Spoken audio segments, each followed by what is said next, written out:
in a good position. You don't have the cards right now.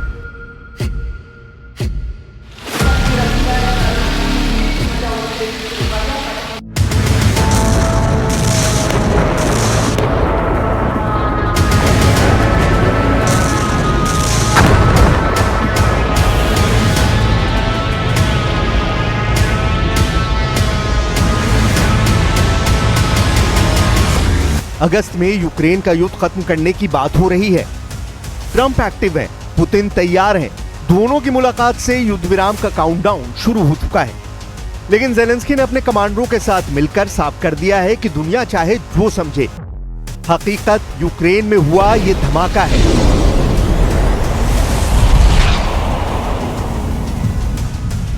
रूस को रोकने के लिए ज़ेलेंस्की की फौज गोलियां इकट्ठा कर रही है। टारगेट पुतिन की सेना है,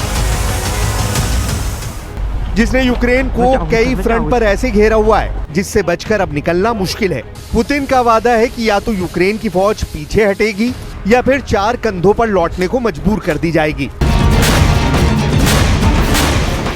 रोज दहलाने वाले युद्ध में इस वक्त सबकी नजर पुतिन और ट्रंप की मुलाकात पर है, जिसमें ज़ेलेंस्की की बिल्कुल नहीं चलेगी। इस बात की गारंटी पुतिन ने दे दी है और ट्रंप ने करीब करीब रूस की डिमांड पर खामोश होकर इकरार भी कर लिया है।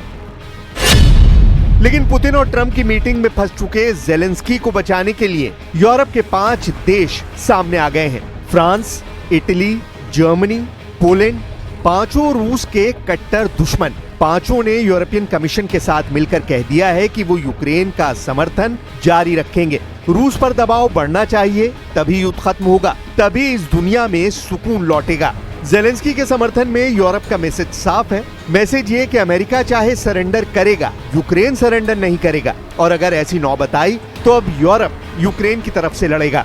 ट्रंप पुतिन की मीटिंग से पहले ये यूरोप के साथ मिलकर ज़ेलेंस्की का नेटो धमाका कहा जा रहा है, जिसमें नेटो पूरी तरह बटा हुआ नजर आ रहा है। क्या ये अमेरिका और डोनाल्ड ट्रंप के खिलाफ France, Italy, Germany, Poland, Britain और यूरोपियन कमीशन की बगावत कही जाएगी?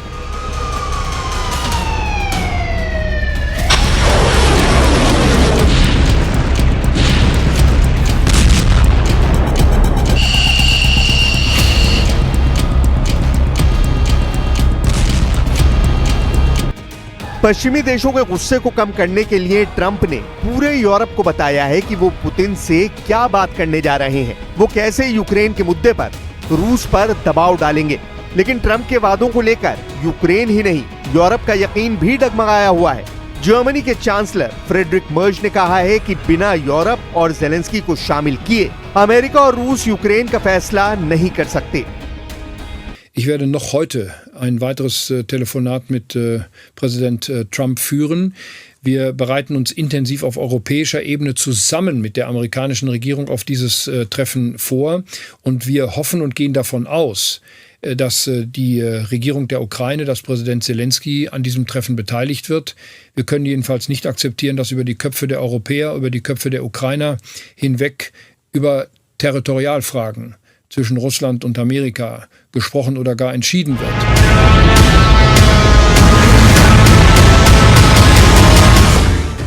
यूरोप इसलिए डरा हुआ है क्योंकि पुतिन रुकने का नाम नहीं ले रहे। अलास्का में अब रूस और अमेरिका के बीच बड़ी बैठक होने वाली है। तब पुतिन की सेना ने बम और तोपों का मुंह खोल दिया है। ये यूक्रेन में ज़ापोरिज़िया का इलाका है, जहां पुतिन की गाइडेड बम रिहायशी इलाकों पर गिरे, बस स्टेशन पर गिरे। घायलों को बचाने के लिए इमरजेंसी सर्विस जूझ रही है। इस हमले में 12 लोगों के घायल होने की रिपोर्ट है। मलबे में लोग दबे हो सकते हैं, इसलिए आधुनिक उपकरणों की मदद से सांसों को तलाशा जा रहा है। यूक्रेन पर हो रहे ये हमले बता रहे हैं कि पुतिन दुश्मन पर रहम दिखाने के मूड में नहीं है। Там как раз на парапете, вот там вот сейчас убирают стекла, мы там 5 человек стояло у нас, и только слышим звук, и все, и нас всех просто откинули. Ну вот благо живые все, как слава Богу. Gambling with the lives of millions of people. You're gambling with World War III. रूस का दावा है कि उसने यूक्रेन के निप्रोपेट्रोवस्क में रेलवे का बड़ा सेंटर बम से उड़ा दिया है, जबकि यूक्रेन का दावा है कि उसने रूस के सारातोव में एक तेल रिफाइनरी पर बड़ा हमला किया है। रूस ने 24 घंटों के दौरान यूक्रेन में 134 मिलिट्री ठिकानों को टारगेट करने का दावा किया है।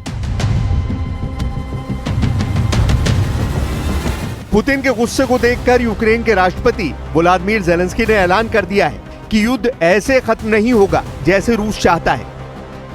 यूक्रेन की सेना कड़ी टक्कर देगी। ज़ेलेंस्की ने साफ कर दिया है कि उन्हें ट्रंप और पुतिन की बातचीत पर यकीन नहीं रहा, क्योंकि पुतिन अब अमेरिका को धोखा देने की तैयारी कर रहे हैं और ऐसा बिल्कुल नहीं होगा कि यूक्रेन का फैसला यूक्रेन की मर्जी के बगैर कर लिया जाए। Треба якнайшвидше завершити війну чесним миром. Чесний мир потрібен. Чітка підтримка того, що все, що стосується України, має вирішуватись за участі України. Так само, як це має бути і щодо кожної іншої незалежної держави. Всіх треба поважати. Дякую всім, хто саме на такій позиції разом з Україною. I believe he wants to see peace, and Zelensky wants to see peace now.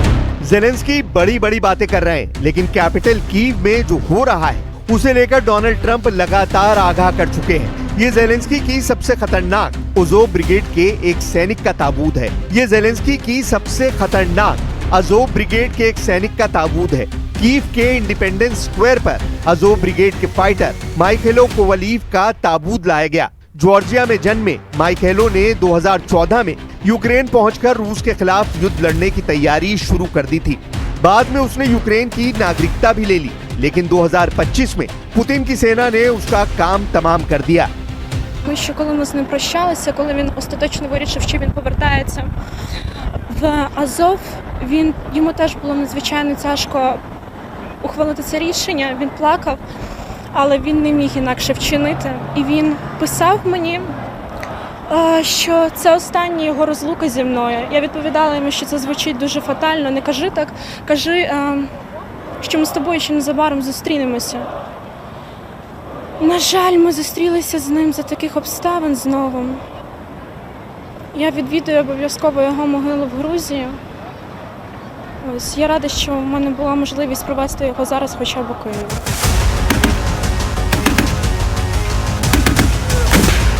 Ukraine की अज़ोव ब्रिगेड वो लड़ाका फोर्स है जिसमें पूरे यूरोप से लोग शामिल हुए हैं और रूस के खिलाफ सबसे खतरनाक युद्ध लड़ने वाले यही लड़ाके माने जाते हैं। हालांकि यूक्रेन की इस फोर्स को पुतिन आतंकवादी ब्रिगेड मानते हैं। ज़ेलेंस्की की ये फोर्स हारे नहीं और यूक्रेन लड़ता रहे, इसलिए अब यूरोप की बड़ी बड़ी पावर यूक्रेन के साथ खड़ा होने का ऐलान कर चुकी है। फ्रांस, इटली, ब्रिटेन, पोलैंड और जर्मनी, जो रूस के कट्टर दुश्मन माने जाते हैं, इन पांचों के साथ यूरोपियन कमीशन ने कह दिया है कि वो यूक्रेन को डिप्लोमेटिक मदद भी देंगे, हथियार भी सप्लाई करेंगे और पैसों से भी मदद करेंगे ताकि रूस को यूक्रेन में टक्कर दी जाती रहे। हालांकि इसका असली मकसद रूस को नेटो के बॉर्डर से दूर रखना है। Tak jak powiedziałem, dla nas kwestia integralności terytorialnej Ukrainy i suwerenności Ukrainy to jest kwestia nie tylko solidarności z sąsiadem, ale przede wszystkim kwestia naszego bezpieczeństwa i dlatego będę czekał, tak jak wszyscy Państwo, na efekty spotkania prezydentów Trumpa i Putina i mam i dużo obaw i dużo nadziei.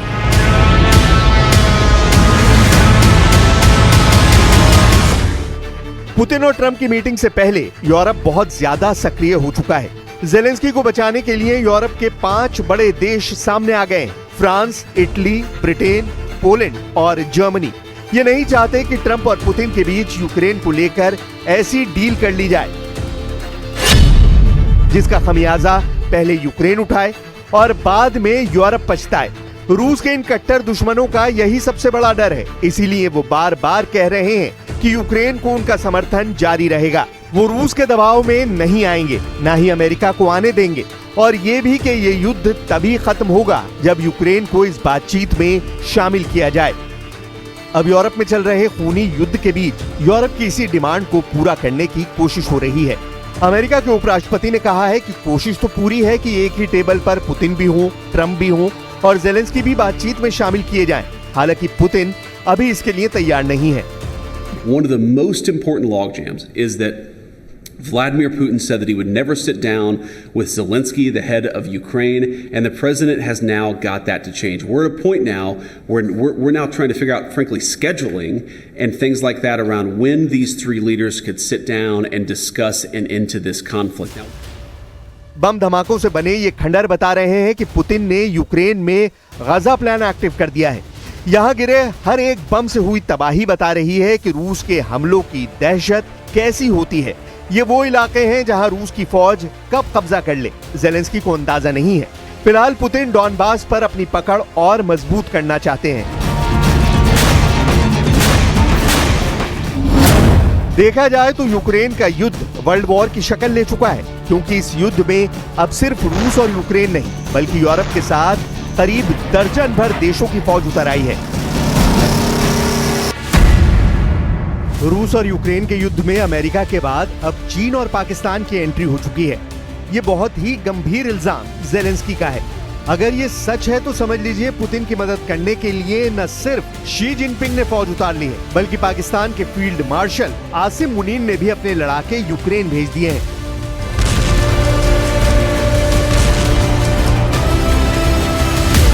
इस वक्त Ukraine में हो रही जंग कई front पर लड़ी जा रही है और इसमें कई देशों के लड़ाके शामिल हैं। ज्यादातर विदेशी लड़ाके भाड़े के सैनिक बताए जा रहे हैं। यूक्रेन के राष्ट्रपति व्लादिमीर ज़ेलेंस्की का दावा है कि रूस की तरफ से बहुत से विदेशी लड़ाके लड़ाई में शामिल हैं। ये ऐसे सैनिक हैं जो भाड़े पर युद्ध लड़ रहे हैं।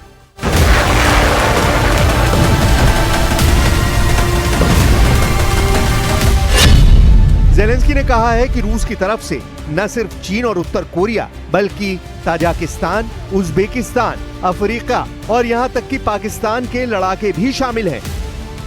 ज़ेलेंस्की को इस बारे में तब पता चला जब वो खार्किव वॉर जोन में वोवचांस्क के पास एक फ्रंट पर पहुंचे। ज़ेलेंस्की का ये दौरा बहुत ही सीक्रेट रखा गया। ज़ेलेंस्की के सामने कई फ्रंट लगातार हार का सामना कर रहे हैं। इनमें खार्किव और सूमे सबसे खतरनाक बैटल जोन बने हुए हैं और जब यहाँ ज़ेलेंस्की एक मिलिट्री अड्डे पर पहुंचे तो उन्हें वहाँ मौजूद कमांडरों ने जो बताया उसे सुनकर ज़ेलेंस्की हक्के बक्के रह गए। Чув доповідь, розуміємо, що дуже непросто, але ж ви українці боретесь, як командир сказав. І таджики, і узбеки, і китайці, всі вже тут, і пакистанці. इससे पहले ज़ेलेंस्की आरोप लगा चुके हैं कि पुतिन उत्तर कोरिया के साथ साथ चीन के लड़ाकों को शामिल करना चाहते हैं, लेकिन अब पाकिस्तानी लड़ाकों के बारे में सुनकर ज़ेलेंस्की बहुत ज्यादा तनाव में है। 3.5 साल से जारी यूक्रेन और रूस के युद्ध में हर महीने कोई न कोई बदलाव आ रहे हैं। किसी फ्रंट पर जब ज़ेलेंस्की हावी होते नजर आते हैं तो पुतिन उस जगह ऐसी कार्रवाई करते हैं कि कुछ ही हफ्तों में ज़ेलेंस्की की सेना के पैर उखड़ जाते हैं। पुतिन को काउंटर करना ज़ेलेंस्की के लिए मुश्किल साबित हो रहा है और यही वजह है कि उनको यकीन हो गया है कि बातचीत की टेबल पर ही सही ट्रंप भी पुतिन के सामने टिक नहीं पाएंगे।